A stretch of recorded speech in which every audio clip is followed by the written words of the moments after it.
अच्छा, अभी जहाँ पर हम खड़े हैं वहाँ मैंने ये वर्टिकल गार्डन लगाया है। आप देख पा रहे हो कि दीवार के ऊपर वो लगा हुआ है।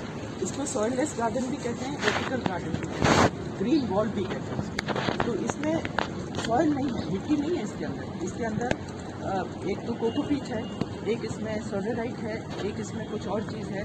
तो ये बहुत ही स्पेशल लोगों ने ये बना रखा है। और इसमें आपका क्या है ना कि ये बहुत लाइट है, वो मिट्टी जो है बहुत ही ज़्यादा लाइट है। और इसका जो इरिगेशन है वो ऊपर उन्होंने एक पाइप लगा रखा है, उसे ड्रिप करके ड्रिप इरिगेशन से ये होता है। और जब लास्ट वाला गमले में पानी मिल जाता है, लास्ट वाले गमले को भी पानी मिल जाता है, तो वो नीचे टपकता है। और नीचे आप देख पा रहे हो कि नीचे वहाँ पर कच्ची ज़मीन छोड़ रखी है, ये पहले से ही थी कच्ची ज़मीन। तो मैंने सोचा कि इसको पक्का नहीं कराएं और इसको ज़मीन को कच्चा छोड़ दें और इसमें हम कुछ प्लांट्स लगा दें। तो हमने इसमें मैंने यहाँ पर रेफिस पाम लगाया है। रेफिस पाम बहुत जल्दी बढ़ने वाला नहीं है और ये काफ़ी हार्डी भी होता है, धूप में भी रहता है, छाया में भी रहता है, ये इसकी खासियत है। तो ये मैंने रेफिस पाम लगा दिया यहाँ पर। अच्छा, ये सब देखने में हमको बहुत अच्छा लगता है। तो इसका जो मैंने बेस किया है, बेस है इसका 5 सेंसेस के ऊपर। तो इसमें मैंने कोशिश करी है कि वो 5 सेंसेस के ऊपर ही ये सारी चीज़ें इसके अंदर आ जाएँ। तो फर्स्ट जो हमारा है वो तो देखने का है, तो आप साइट का, दृष्टि का है। तो वो आप देख रहे हो कि इसमें कई रंग हैं, हरे ही हैं, लेकिन इसके काफ़ी सारे शेड्स हैं हरे के। तो वो मैंने हरे का शेड यहाँ पर दिया है, डिफरेंट टाइप का शेड। इसके बाद में मैंने यहाँ पर फूल लगाए हैं, फूलों का भी अपना रंग है और बहुत ही खुशनुमा फूल है ये, और ये सीजनल है। तो ये मैंने यहाँ लगा दिया। इसको ब्रेक करने के लिए मैंने ये सिंगोनियम लगा दिया। और इसके बाद में ये हमारे आँखों के लिए बहुत अच्छा है, दृष्टि के लिए। तीसरा हमारा है श्रवण शक्ति। तो उसके ऊपर मैंने यहाँ पे एक फाउंटेन लगाया है। तो फाउंटेन की बहुत हल्की हल्की आवाज़ आती है और जब इसमें पानी गिरता है तो बहुत ही मधुर आवाज़ इसमें आती है। तो ये तो हो गया हमारा श्रवण का। तो ये हमको जब हम इसके पास खड़े रहते हैं तो हमारी नर्व्स के लिए बहुत ही सूदिंग है। और दूसरी चीज़, यहाँ पे बहुत सारे पक्षी आते हैं इसमें पानी पीने के लिए। अभी तो आप नहीं देख पा रहे हो, लेकिन गर्मियों में बहुत पक्षी आते हैं इसमें और वो इसमें से पीते हैं पानी। वो खास तौर से कबूतर यहाँ पे आते हैं और वो इसका पानी पीते हैं। तो ये हमारी श्रवण शक्ति के लिए। देखने का बता दिया मैंने, श्रवण का बता दिया। और अब हमारा घ्राण शक्ति, जो हमारी सूंघने की शक्ति है, इसमें वो सेंसेस जो हमारा है वो मैंने यहाँ पे यूज़ किया है। ये रोज़मेरी आप देख लो कि यहाँ खड़ी हूँ मैं, कभी भी इसमें से बहुत खुशबू आ रही है। और रोज़मेरी लगाई है मैंने, और ये मैंने लगाया अजवाइन। अजवाइन तो आप सब जानते ही हो, इसकी भी बहुत बढ़िया खुशबू। यदि मैं इसको छूंगी तो छूने से ही मेरे हाथों में इसमें खुशबू आने लगेगी। तो ये हमारी जो सूंघने की सेंसेस है उसको इन्हांस करता है। तो ये तो हमारे सेंसेस हो गए। अच्छा, 3 सेंसेस मैंने आपको बताए। चौथा सेंस है हमारे खाने का, ये स्वाद का। तो आप ये जो मैंने अजवाइन लगा है, इसको आप तोड़ के अपने खाने में भी इस्तेमाल कर सकते हो। और इसका फ्लेवर बहुत ही अच्छा है, लेकिन टेस्ट भी इसका बहुत अच्छा है। तो ये कम्स इनटू हर्ब्स कैटेगरी। ये हर्ब के इसमें आप देखते हो खुशबू और टेस्ट दोनों के लिए है। तो अब हमारा आ गया टच का। तो ये हमारा जो टच की शक्ति है वो हमारी, आप किसी भी फूल को आप छूओगे, किसी भी फूल को आप छूओगे तो अंदर से आपको बहुत खुशी लगेगी। कोई भी फूल आप छूओगे, फूल है या पत्ती है, या आप देख रहे हो कि ये पत्ती भी कितनी सुंदर और नाजुक सी पत्ती है, इसको भी मैं छूती हूँ तो मुझे बहुत ही अंदर से आनंद का अनुभव होता है। तो ये 5 सेंसेस के ऊपर मैंने ये सारा बनाया है। ये बॉल तो खैर बहुत सुंदर है ही, वो तो मैं लगवाई है प्रोफेशनल से, लेकिन इसके क्लस्टर बनाने का सारा आइडिया मेरा अपना है। और ये जो छोटा सा फाउंटेन का भी मेरा अपना, सारी जो भी मैंने यहाँ पे सेटिंग किया है वो मैंने इन 5 सेंसेस के आधार पर किया है।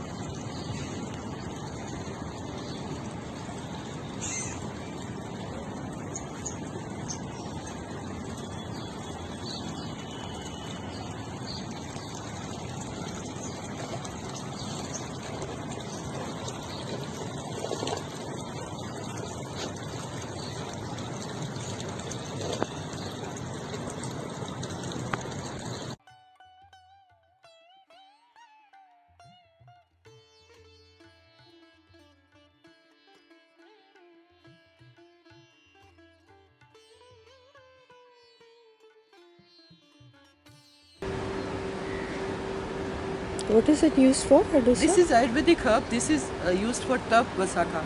कॉफ सिरप, कॉफ सिरप में यूज है इसका प्लांट, बट आयुर्वेदिक प्लांट।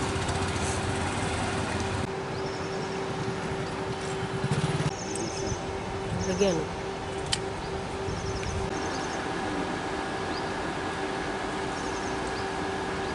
ये है चाइनीज ऑरेंज, ये इसका पेड़ है और ये जब इसमें फूल जाते हैं चाइनीज ऑरेंज तो ये बहुत ही सुंदर लगता है। तो ये इसका हम यूसेज के बहुत से लोग पूछते हैं कि इसका यूज़ क्या है, कैसे करें। तो आप जब भी कोई अपना साहिल एजेंट डालते हो खटाई के लिए तो नींबू के बदले इसको यूज़ करें। और एक्चुअली क्या है ना कि सैलेड में डालने से इसकी बड़ी खुशबू आती है, तो इसका काट के नहीं इसको यूज़ करें, इसको इसमें आप छेद करें, इसको पियर्स करें और फिर आप निकालें। उससे क्या होगा ना, इस छिलके की जो बहुत अच्छी खुशबू है वो भी सैलेड में या दाल में जहाँ भी आप डालेंगे उसकी खुशबू रहेगी। तो ये तो इसका तरीका खाने का। अच्छा, दूसरा, इसको आप ये जो छिलका हम छिलते हैं इसमें बहुत ही ज़्यादा खुशबू होती है, तो इसको छिलके को आप सुखा लीजिए, आप रस को इस्तेमाल कर लीजिए, छिलके को आप हल्की धूप में सुखा लीजिए और फिर इसको ग्राइंड करके आप बॉटल में भर लीजिए। इसकी इतनी बढ़िया खुशबू होती है कि जब आप सैलेड या कोई दाल या कोई करी जो भी बना रहे हैं उसमें एक पिंच आप उसके ऊपर छिड़क दीजिए, जिससे उसमें बहुत अच्छी खुशबू होती है। और दूसरा, ब्यूटी एड के लिए ये काफ़ी अच्छा माना गया है। इसका जो छिलका है उसको सुखा के पीस के, जैसे मैंने आपको बताया, उसको पीस के बॉटल कर लीजिए और फिर उसको लोग फेस पैक की तरह भी इस्तेमाल करते हैं ब्लेमिशेस वगैरह के लिए। ब्लेमिशेस मतलब जो आपके छोटे छोटे ऐसे धब्बे से पड़ जाते हैं, उसके लिए ये बहुत ही ज़्यादा काम का है। अभी इसके जो फूलों के बारे में मैं आपको बताऊँ, क्योंकि जब ये इसका सीज़न आता है तो फूलों से एकदम भर जाता है, लेकिन हम देखते हैं कि नींबू इतने नहीं लगते, काफ़ी आधे से ज़्यादा फूल झड़ जाते हैं।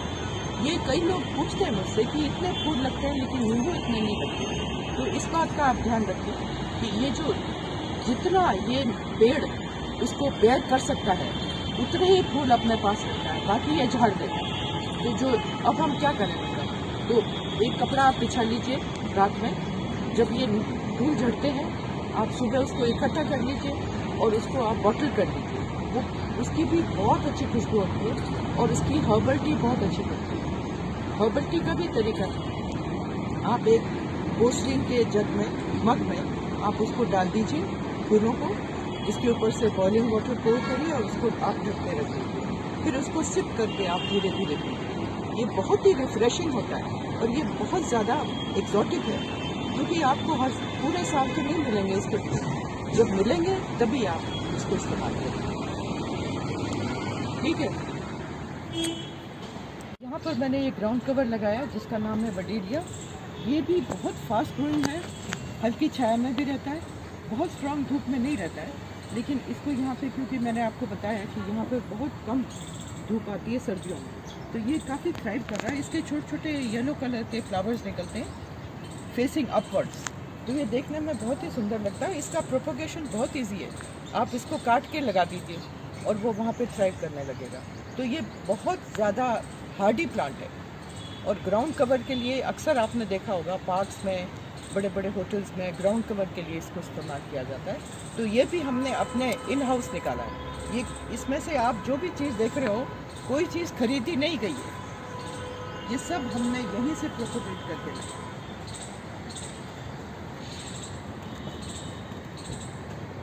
पीछे खुफिया लगाया है, पीछे वहाँ खुफिया लगाया, खुफिया भी हल्की छाया में रह जाता है। ये छोटा प्लांट होता है। ये जो खुफिया है ये आपने अक्सर देखा होगा जंगलों में काफ़ी बड़े बड़े हो जाते हैं, पर ये डॉफ वैरायटी है खुफिया की, तो इसको भी हम ग्राउंड कवर के तौर में यूज़ करते हैं। पास पास लगा दीजिए तो ये सारे ग्राउंड को कवर कर देगा।